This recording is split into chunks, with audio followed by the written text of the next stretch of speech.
Assalamualaikum warahmatullahi wabarakatuh. Salam sejahtera untuk kita semua. Shalom, Om Swastiastu, Nama Budaya, salam kebajikan. Tentu maksud dan tujuan hari ini bukan hanya bagian, ya, mungkin banyak pihak yang melihat ini sesuatu yang biasa, salah. Dan kadang-kadang kita mungkin, saya dilihat zolim atau kejam memenjarakan seseorang, tapi kan sebenarnya itu pilihan. Betul Pak Pahala, pilihan. Ini pilihannya. Kalau masih melakukan pilihan itu, ya jangan salahkan siapa-siapa. Nah, karena itu kenapa saya undang Bapak Ibu hari ini? Karena ini saya rasa tahun yang baik tadinya. Cuman saya kemarin juga dapat catatan, kalau sidang kabinet paripurna itu saya harus datang. Dan saya rasa saya memanggil direksi ini kan nggak setahun 10 kali. Kayaknya kumpul-kumpul hari ini mungkin tahun kemarin 2-3 kali saja gitu. Saya memang banyak one on one karena saya telusuri hasil diskusi kita seperti apa bawahnya gitu. Hari ini saya ada acara, tapi karena ada ratas mengenai satu ekspor, kedua investasi, saya batalkan acara saya datang ke ratas. Nah, kayak gini-gini saya sangat berpesan. Ketika saya minta, kalian harus. Karena saya nggak pernah ganggu weekend kalian toh. Karena waktu saya jadi, pertama saya bilang, saya nggak mau bawa waktu kalian bersama keluarga saya ganggu. Saya juga tidak minta kumpul-kumpul ini terus. Enggak, jarang. Tapi ini penting. Kenapa? Ada yang beberapa yang saya mau sampaikan secara langsung. Dan kehadiran daripada KPK di sini diwakilkan Pak Pahala itu pun menjadi bagian payung besar yang kita sepakati sejak awal. Karena itu kalau ada media waktu awal-awal, oh ini kenapa KPK, ini kejaksaan. Saya bilang loh, dari awal saya punya kesepakatan dengan KPK, pencegahan. Tanya Pak Pahala. Ketika kita mengadakan proses hukum di kejaksaan, apalah? Perbaikan sistem. Bukan mau nangkep, perbaikan sistem supaya apa? Nanti setelah baik tidak diulangi lagi. Karena kenapa? Perubahan itu terjadi karena dua hal. Satu manusianya, kedua sistemnya. Kalau sistemnya saja sudah komplit di Indonesia, makalah tebel-tebel. Tapi kalau tidak ada yang mengimplementasi, nol. Sama, ada figur-figur yang bagus di Indonesia tetapi tidak membangun sistem. Akhirnya kenapa? Temptation, godaan. Akhirnya apa? Terjebak juga dengan policy-policy yang dibuat sendiri. Dan sebelum saya kesini, saya laporkan ini semua ke Bapak Presiden. Coba kita lihat. Apa yang saya laporkan beliau? Bapak, dari 88 proyek strategis nasional, ini loh, tahun 2022 yang sudah diselesaikan. Ini baru 15, saya lupa. Saya karena pilih yang besar-besar. Ini hal yang luar biasa, karena kita tidak hanya menggabungkan, meluncurkan, ya. Tapi ini intervensi yang selalu saya bilang, kita harus jadi benteng ekonominya Indonesia. Keuntungan kita kontribusikan kepada negara supaya untuk ada program untuk pro rakyat. Lalu pada saat bersamaan juga apa? Karena kita ada keuntungan, kita bisa mengintervensi market yang tidak seimbang. Dan supaya direksi-direksi juga dihargai profesionalismenya. Kalau tidak, ya tidak dihitung KPI-nya, ya udah naikin aja capex opex. Toh nggak usah untung kan ya. Nah, program ini sudah jalan. Contoh, kita bicara mengenai rumah milenial. Memang backlog rumah-rumah ada di Rut Perumnas. Backlog, dan kita ini bicara dari tahun 2020 ketika awal saya ke Jepang. Ada Pak Rabin, ada Pak Tiko, ada Pak Pahala. Pahala masih di Rut BTN waktu itu. Tapi solusinya apa? Ketika rumah makin mahal, sinergisitas dengan kereta api. Pak Dirut ada juga kan? Dirut kereta api ada. Berdiri Pak, biar mungkin ada yang belum kenal. Artinya apa? Kita menyiapkan tanah yang gratis, kita bangun dengan BTN, dengan Perumnas, menjadi sebuah ekosistem, paling tidak mengurangi daripada apa? Backlog tadi dengan solusi apa? Korporasi. Bukan selalu apa? PMN atau APBN. Jadi ini hal-hal yang besar. Dan di sini sendiri kemarin saya sudah minta di Rut Perumnas presentasi kepada Kemenkyu bahwa 70% kita itu laut bukan tanah. Artinya apa? Makin susah mencari tanah. Dan kalau kita sambungkan ke pangan, 50% pertanian itu hilang karena untuk jadi industri ataupun lain-lainnya. Padahal penduduk kita 276 juta, 55% di bawah 35. Artinya apa? Ini yang 15 ini bukan kaleng-kalengan. Terima kasih sama bapak-bapak, sama ibu-ibu yang mau merubah pola pikir kita seperti 5 sila yang kita pernah lakukan pertama. Waktu itu 5 sila balance antara korporasi dan tugas negara, aset ya yang benar-benar dimanfaatkan dengan baik, inovasi, bisnis proses, dan sumber daya manusia yang akhirnya turunnya akhlak. Nah, saya kumpulkan di sini kenapa? 2023, ada slide di 2023. Ini yang akan kita fokuskan 9 ini.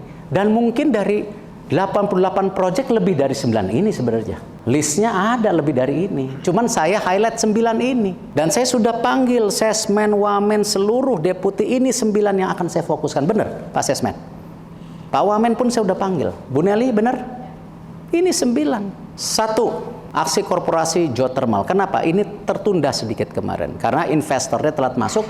Tetapi ini penting apa? Karena ini kita menuju renewable energy. Kita punya potensi 24 gigawatt geothermal. Yang sayangnya masih ada di Kemenkyu, masih ada di Pak Darmo. Kenapa nggak kita konsolidasikan? Jangan ngeliat merek Pertamina atau PLN-nya dong. Tapi 24 giga ini ada base load energi yang diperlukan oleh bangsa kita selain hydro. Karena yang namanya matahari, angin itu masih intermittent. Artinya kita perlu ini. Dan seluruh dunia sekarang mendesak yang namanya green energy. Dan itu menjadi supply chains. Mereka sudah mulai masuk sekarang apa? Kopi, teh, penebangan hutan. Nanti masuk lagi, kalau nggak penebang hutan, greennya, listriknya dari mana? Terus saja. Apa? Karena mereka nggak mau kita kaya. Makanya kita harus melawan dengan apa? Perbaikan ekosistem yang kita mau bangun gitu. Dan BUMN tugasnya selain value creation apa? Supply chains. Nah, inilah kenapa saya highlight. Mungkin nilainya tidak sebesar yang lain, tapi saya highlight ini kenapa? Ini penting. Kita bicara Palmco, aksi korporasi Palmco yang sedang berjalan. Kenapa? Kita pengalaman kemarin minyak goreng mahal, kita nggak bisa ngapa-ngapain. Kita operasi pasar, ya kita cuma punya 3%. Productionnya turunannya cuma 6-8%. Nggak kuat kita intervensi. Nah, karena itu kita melakukan apa? Inisiasi inovasi. Saya bawa Pak Gani, saya bawa Ibu Dirut waktu itu ke Malaysia. Yang kemarin akhirnya sudah disepakatin antara Prime Minister dan Presiden waktu itu kemarin. Apa? Kita konsolidasi dong perdagangan CPO kita. Kita yang berangkat duluan, Pak Rabin saksi. Bulan apa kita berangkat duluan sebelum Prime Minister datang? Dan Prime Ministernya masih yang lama. Artinya apa? Ada sesuatu terobosan yang kita lakukan. Dan sekarang mulai bergabung apa? Mudah-mudahan kita punya OPEC sawit yang sebenarnya tahun 2015 sudah terjadi, tapi nggak ngapa-ngapain kita. Karena itu Palmco ini penting menjadi strategi nasional kita dorong. Karena problem minyak goreng tadi, kita melakukan korporasi dengan tadi bagaimana penjualan kelapa sawit bersama dengan Malaysia, tanah-tanah di perbatasan, kita sudah dapat izin untuk bangun kelapa sawit, supaya apa? Masyarakat Indonesia tidak terus mencari pekerjaan ke Malaysia. Cukup tidak, kita membangun juga yang namanya minyak goreng merah. Per 1.000 hektar petani diberikan koperasinya. Mereka. Kenapa? Sudah terlalu lama petani kita suffer. Jadi bukan hanya Palmco, ada pemikiran besar yang kita mau lakukan sama-sama bapak-bapak ibu-ibu gitu. Kita bicara juga LRT kereta cepat, itu tugas saya. Ketika Bapak Presiden meminta 12, ini salah satunya yang terakhir nanti kita selesaikan. Alhamdulillah semuanya goal, cuman ini yang terberat. Lalu jasa marga. Jangan sampai nanti, karena sekarang kita sedang mendorong G2G, dengan Jepang. Kemarin saya ke Jepang bukan hanya liburan keluarga. Saya ada rapat sama pemerintah Jepang tertutup, saya udah lapor ke Presiden. Ke depan kita harus bangun transportasi publik kita melalui kereta api. Tadi saya udah bisikin Pak Dirut. Segera di follow up nanti. Kalau ada G2G agreement-nya. Kenapa tidak mungkin kita tergantung sama apa? Transportasi pribadi terus. Ini intervensi yang kita lakukan. Dan dulu juga memang sudah ada, zaman koboi Amerika aja, itu kereta api yang dibangun. Ini yang kita lagi mau lakukan. Lalu kenapa jasa marga penting? Karena kembali tidak mungkin nanti lagi asik kereta api jalan tolnya tidak, karena tol belum tembus semua. Jadi masih kita akan dorong. Tapi kita mau kasih lihat kesehatannya, structure cost-nya gitu. Lalu apa? Waskita. Kita akan perbaiki lagi riset. Kemarin sempat gagal. Nggak apa-apa, jangan kecil hati Pak Destiawan. Ya, karena ini proses biasa.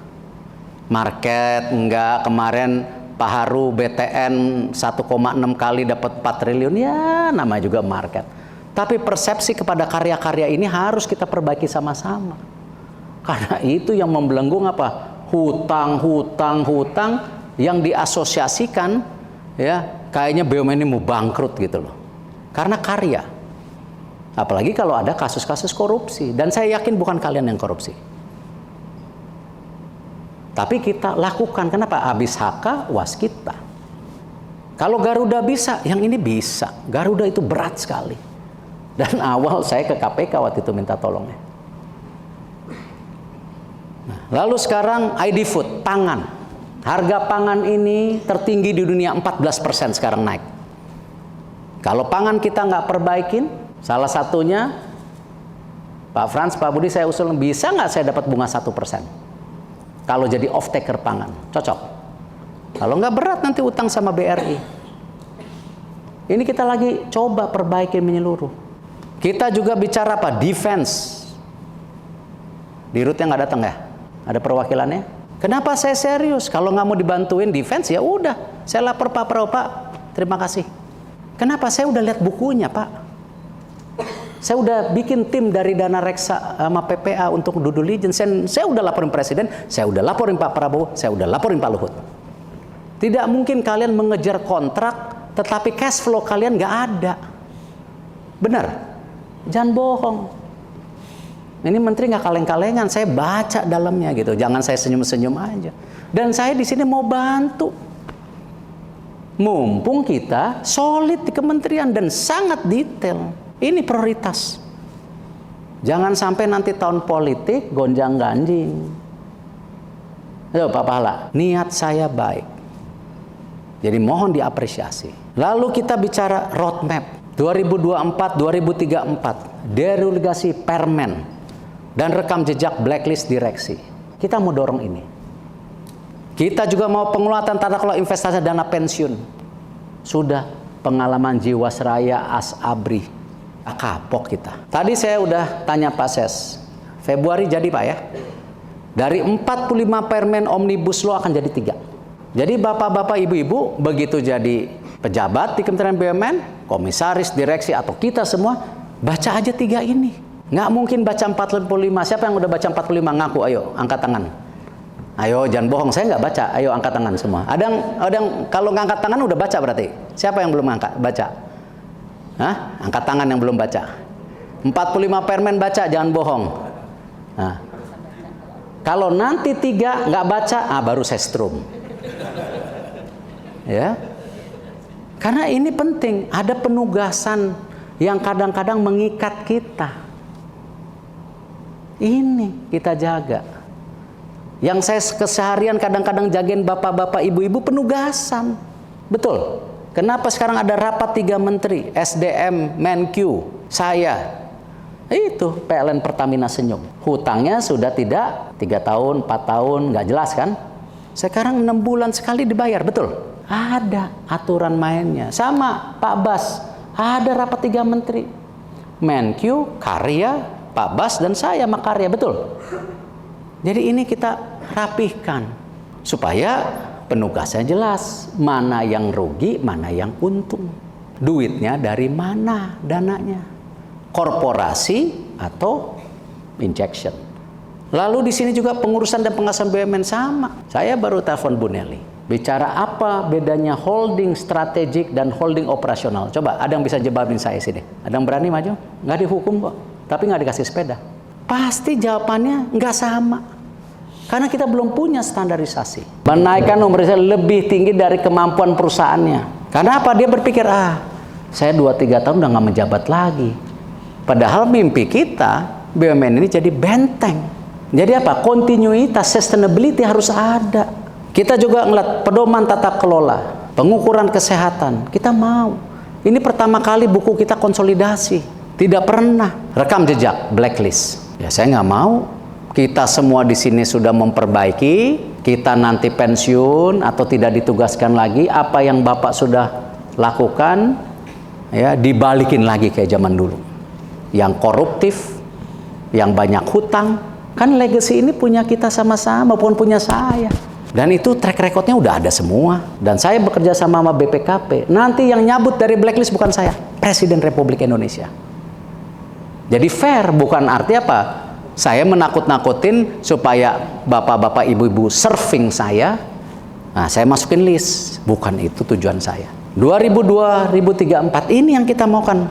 Konsolidasi terus. BUMN ini sama BUMN ini. Nggak apa-apa. Daripada kebanyakan, nanti ngelawan perusahaan-perusahaan global kita nggak compete, kita yang dosa nanti sama rakyat kita. Kenapa kita tidak tahan melawan perusahaan global yang makin besar? Ini yang kita harus antisipasi, karena perangnya beda. Sekarang perang ekonomi. Ini perang policy, globalisasi. Apa? Double standard. Tadi saya baru rapat sama Bapak. Ada Mendak, ada Menteri Industri, Menko Ekonomi, Menko Marinvest, Menteri Investasi Menq. Larang ini, tapi minta import batu bara. Terus ditanya, di-challenge apa? Oh, kemarin hari ini kurang ajar gitu. Dia menjajah pakai policy. Nah, kalau kita nggak pinter, ini tugas kita. As a professional, wajib dapat penghargaan. Tapi sebagai amanah merah putih, kita wajib jaga legacy ini. Kalau nggak, mungkin nggak di sini tempatnya. Private sector banyak. Dan saya yakin dengan track record Bapak Ibu yang saya pertahankan hari ini, gampang cari kerja di luar. Karena track recordnya bagus. Lalu di sini, kita punya target juga. Ya, kalau bisa nanti GDP-nya 1 triliun di 2004-2034, bukan sekarang. Menciptakan 100 juta middle class, ya. Meningkatkan jumlah perusahaan BUMN menjadi global. Kalau China punya berapa puluh, masa kita nggak bisa punya 10? Nah, hari ini pun mengenai dana pensiun. Lihat, kita benchmarking. Bukan ujuk-ujuk, wah Pak Erik mau cari ini baru nih, supaya masuk berita. Sebelum jadi menteri udah masuk berita kok.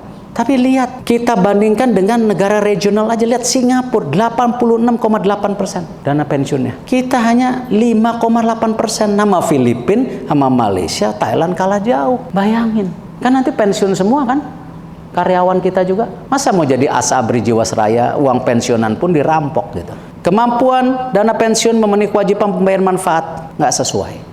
Makanya kita dorong Asabri Taspen untuk negosiasi kepada Kemenq. Iya Pak, sekarang. Kita lihat, kalau nggak dibenerin sekarang, ini terus 2024, 20,4 triliun Pak.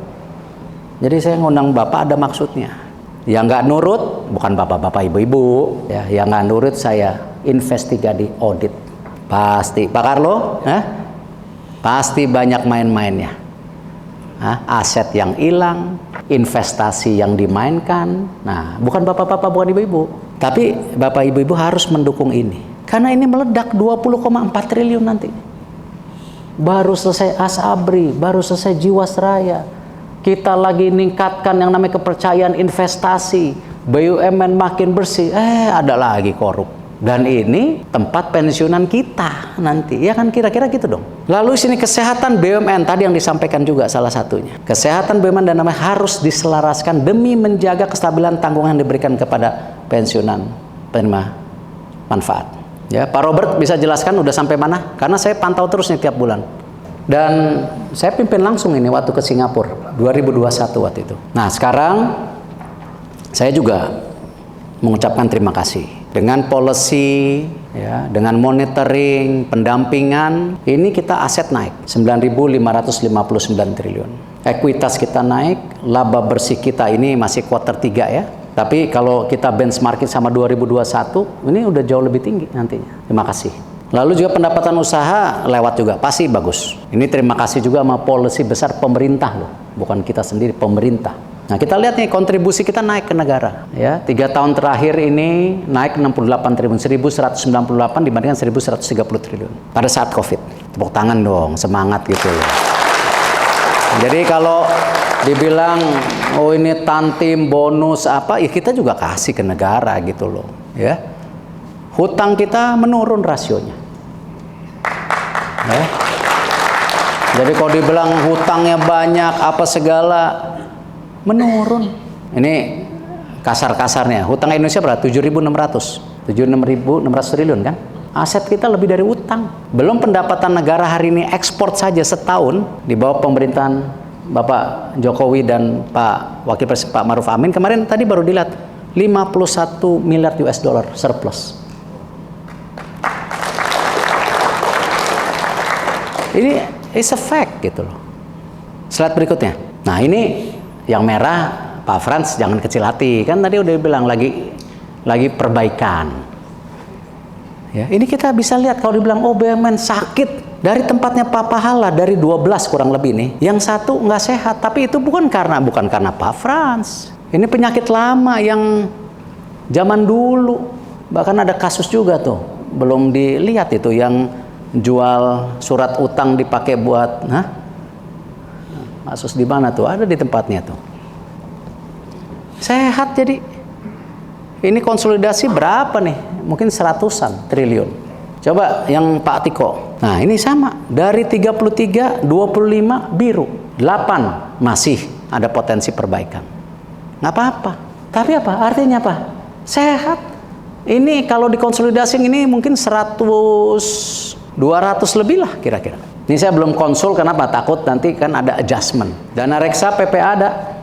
Nah, ini ada. Masih merah, tapi konsolidasi masih biru 700M. Artinya apa? Kita sudah ke arah yang baik. Kenapa? Itulah pentingnya kita menjaga legacy ini. Jangan sampai rusak lagi. Ini kalau konsolidasi sekarang 304 triliun profit dikurangin 60 triliun daripada Garuda, karena itu non-cash restructuring, masih 247. Ya, anggap 200. 124,7 ke 200. Meningkat, tepuk tangan buat semua. Nah, makanya kalau ada panggilan begini, datang. Nanti saya catat ini, beneran. Terus kalau mau cuti, apa susahnya lapor? Saya sebagai menteri cuti ke presiden, saya kasih surat cuti. Ada yang masukin surat cuti, saya tahu, udah. Makanya saya nggak marah. Tapi kalau nggak ada kabar gara-gara saya panggil susah, waduh, tanda-tanda nih. Ini baru 41. Saya minta jajaran direksi masing-masing perusahaan nonton. Anak perusahaan suruh nonton. Ya, bukan apa-apa, supaya mereka ngerti apa yang kita lakuin sama-sama dan mereka punya kebanggaan itu. Ya. Terima kasih. Wassalamualaikum warahmatullahi wabarakatuh.